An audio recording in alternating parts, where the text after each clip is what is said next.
रामकृष्ण हरी. उद्या बुधवार 12 तारीख. उद्या काय आहे? कालभैरव जयंती. मग उद्या काय करायचं? 11 अगरबत्त्या, एक नारळ, प्रसाद, जो तुम्ही प्रसाद बनवणार, कारण भाकर आणि भरीत असं बनवतात, खिचडी बनवतात प्रसादाला. तुम्हाला खडीसाखर घेऊन जायची असली तरी खडीसाखर, जवळपासच्या मंदिरात जाऊन हे सर्व ठेवून आणि कालभैरव अष्टक म्हटल्याशिवाय राहू नका आणि भगवंताचा आशीर्वाद घेऊन या. आणि जर मंदिर नसेल तर घरीच 11 अगरबत्त्या लावायच्या, एक नारळ ठेवायचं आणि नैवेद्याचं तुम्ही जे बनवलं असेल ते देवापुढे ठेवायचं, स्वामी समर्थांपुढे ठेवा, घरामध्ये तुमचे जे मंदिर आहे तिथे ठेवा आणि 11 वेळेस कालभैरव अष्टक म्हणा. आणि जर म्हणता येत नसेल तर यूट्यूबला लावा. 11 वेळेस म्हणून झाल्यावर ती रक्षा सर्व ठेवून लागा.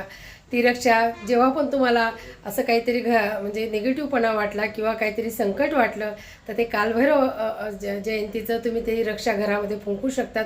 खूप सुंदर पर्व आहे. तुम्ही कधीही करा, दिवसभरात, संध्याकाळी करा, सकाळी करा, दुपारी करा, पण केल्याशिवाय राहू नका. कारण कालभैरव जयंती आहे. देवाचा देव महादेव आणि त्याने आपला काळ निघून जावा म्हणून त्यांनी अवतार धारण केला आहे.